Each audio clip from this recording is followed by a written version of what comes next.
So that brings us to our kids' corner today. I see my kids have vanished here, so I think Ben is still sick. Uh, but that's all right. I've got something anyway. So I'm always glad you guys can join me because it makes kind of a nice way to reach these guys out here, believe it or not, too, I think. So you see my telephone, what do you think happened to that? I didn't drop it. Actually, maybe you can see better if you look at that side. What does that look like happened to it? Someone chewed it. Well, and actually it's a pink phone, so it's actually Lisa's. That someone would happen to be Henry, our dog, right?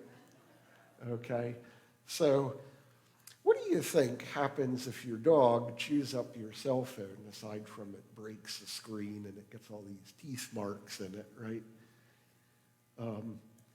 Would it be reasonable to stay angry at the dog for that? No. Why isn't that a reasonable thing to do? I mean, he didn't say he was sorry. And he's probably, actually, he did it again, too. Not with this one, but with Ben's toys, right? So he wasn't sorry, and he kept doing it. Should I still forgive him? Yeah, I got to still forgive him, right? You see, part of the reason that we forgive and by the way, I got a silly side story on this. You know what our older kids used to do? They got tricky with this, and they told me, well, if the dog did that, you'd forgive the dog. So why are you sending me to my room? Right? So we forgive the dog because the dog doesn't know what he's doing, right? Is that fair enough to say?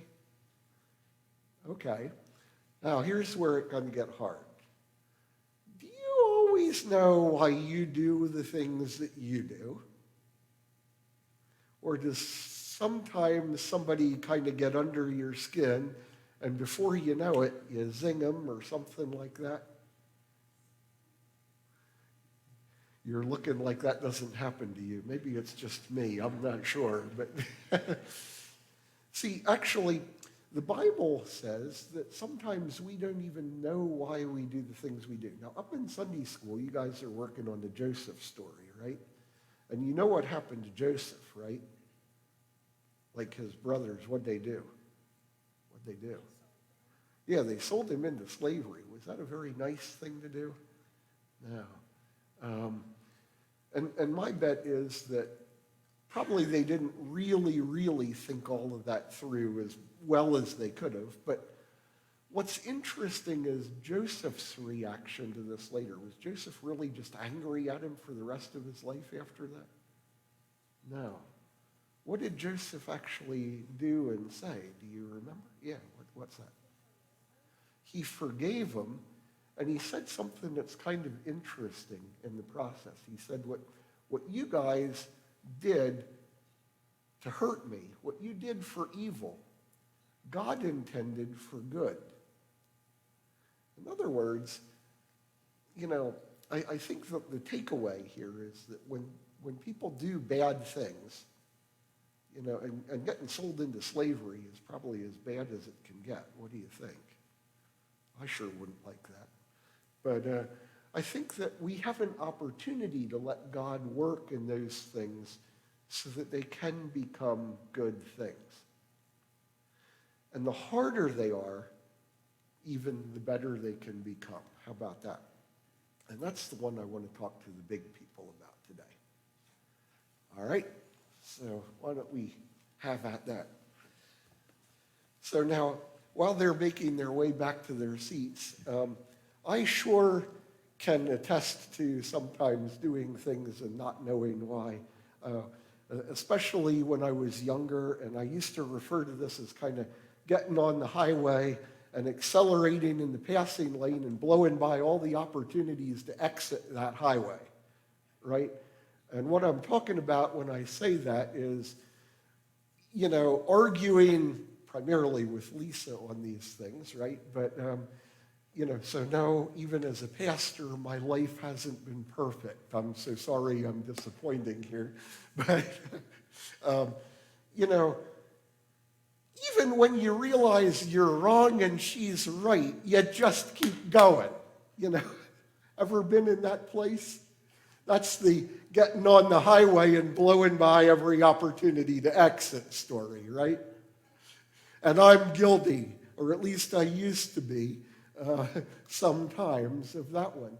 And it serves as kind of a proof in my mind that the Bible is onto something when it says that, or insinuates that we don't even know why we do the things we do some of the time. And, so I want to get back into, and this is my last real sermon on offense here, but it's going to apply more broadly than just that. Now, also a word of warning here, our clock seems to have stopped in the back here. So if I have an hour? Okay. If this seems to get a little long, somebody flash the lights at me or something back there, I don't know. But so I want to focus today on those hard to forgive situations. And what I mean by hard to forgive is the one where you think you got it, but then it comes back up in your mind again later. And you've all heard, forgive and forget, which is so much easier said than done because we don't really forget, do we? Well, what I contend that we ought to do instead is maybe forgive until the memory becomes one of forgiveness. Jesus instructed his disciples to forgive their brothers 7 times, 70 times in a day. Now, it seems by the reading that Jesus means that they keep offending over and over and over again. And that is what the clear meaning of the reading is. But I think that it could also serve as a good metaphor this way. Even if something comes to mind 7 times, 70 times, keep forgiving it, right? But instead, we don't do that. We allow pride to fester, and that allows us to be angry at the same time we deny being hurt. We deny being offended. I wasn't really offended, it was you. You're the one. Like somehow I don't have any control over how I reacted to it. And then by shifting this blame, I alleviate all of the responsibility in me to handle my emotions, right? Anyway, I'm not saying anywhere along the line here that the other party isn't wrong. So don't take that. Believe me, I can give you good experiences of just how wrong other people can be. But you've also heard that, you can't help your feelings, right? And today we're also even instructed sometimes that we ought to go with what you feel, go with what feels right. Well, this certainly isn't biblical. In fact, the Bible instead lays out a program where we're to train ourselves to conquer and control thoughts and feelings.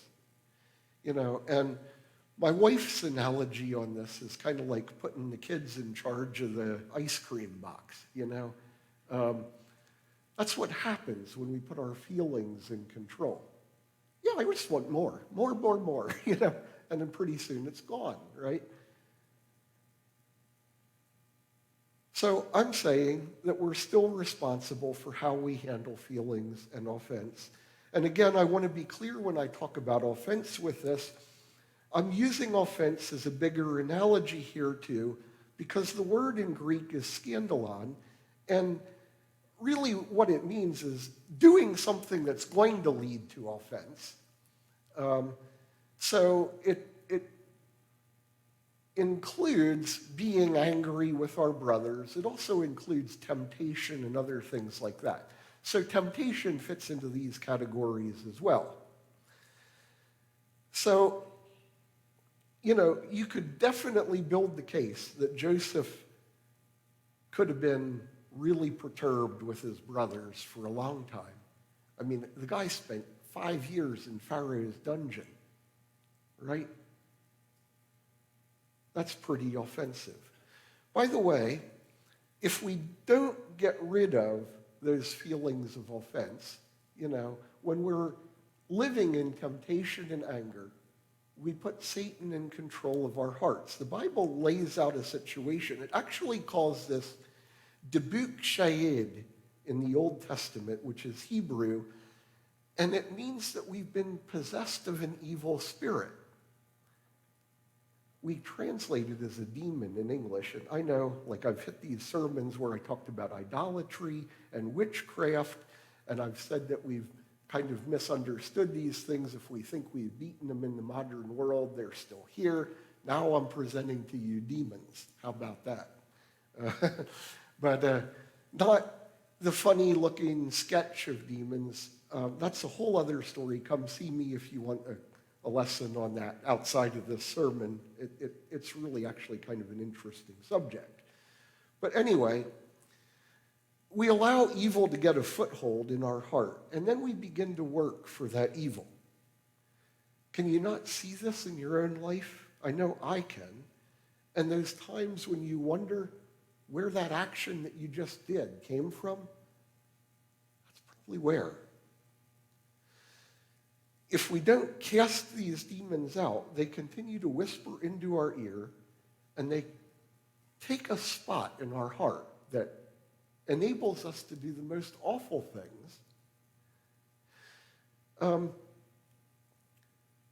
And they whisper into our ear, be offended, stay offended, you can't overcome, they're not really sorry, it's not on you, and you're going to fail if you try and handle this. Ever heard those things or something like them? I know that I've been down that road. And you see, this is how Satan actually works both halves of the situation. While he's working that in my mind, he's telling the person that's offended me, he's never going to forgive you. What you did is unforgivable. Why would anybody give you a pass on that one? So Satan's message is always one of destruction or hopelessness or self-centeredness. It's always bad. It's always discouraging. By contrast, the Holy Spirit's message, and make sure that you hear this one in your heart, it always prompts toward restoration, hopefulness, and introspection.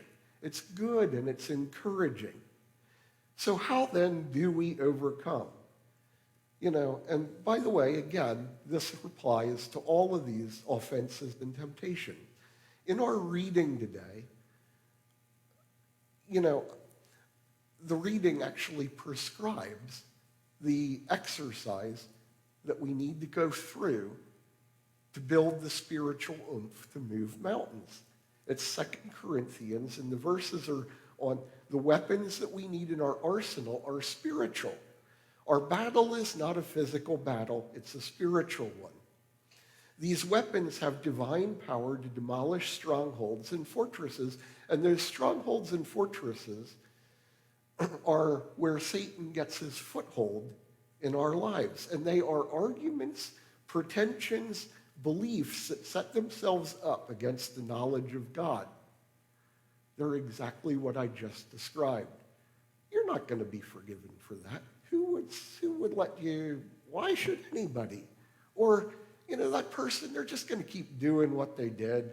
What's the point? You don't really want to restore a relationship with that person anyway, right?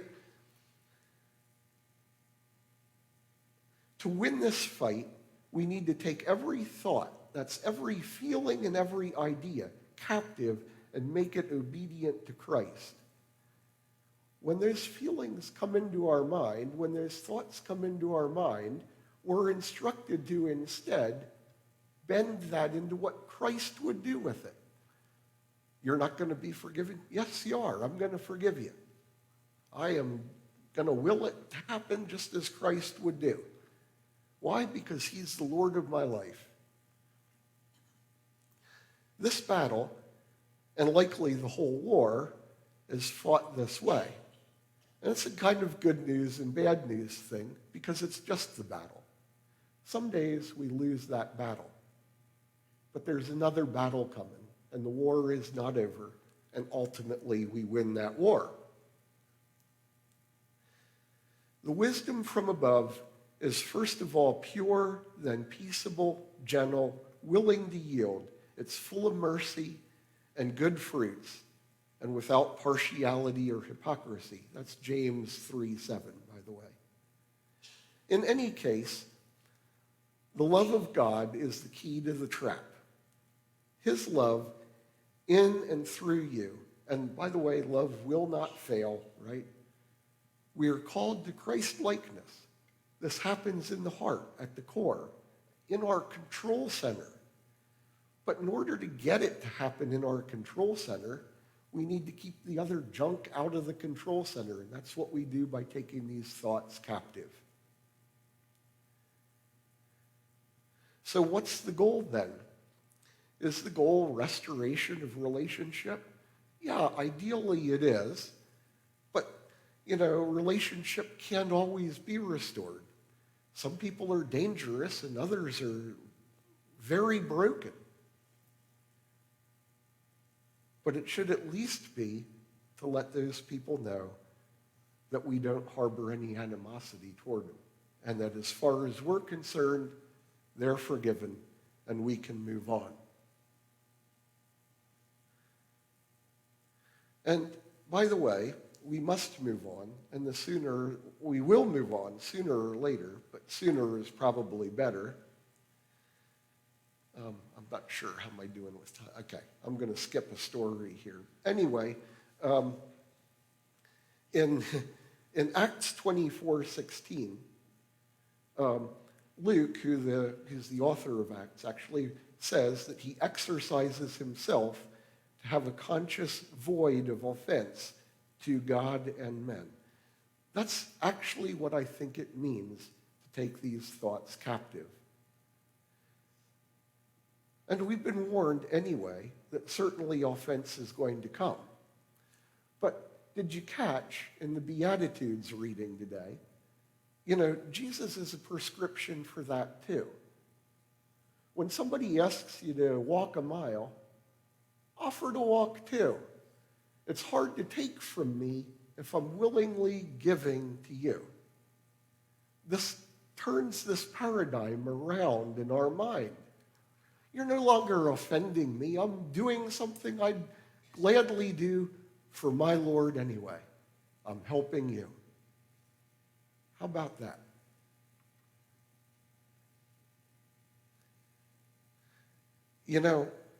The other verse that comes to my mind with this is from Luke 22:31. In this setting, Jesus knows that Peter is about to be sifted or shaken. And he tells Peter that it's going to happen.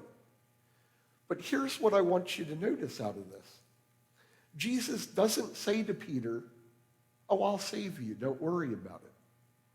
He doesn't say to Peter, "You don't need to be sifted. I'll stop that from happening." He doesn't even pray that it wouldn't happen. Instead, Jesus prayed that Peter's faith would expand through the sifting. And I say that we are sifted in our offense, temptation, guilt, shame, loss. In all these areas, we are sifted. They all provide an opportunity for spiritual attack. Satan's intent is to destroy, but God's intent is to use this sifting and shaking to get rid of the junk and cause us to strengthen our foundation. I know that I'm still not entirely there.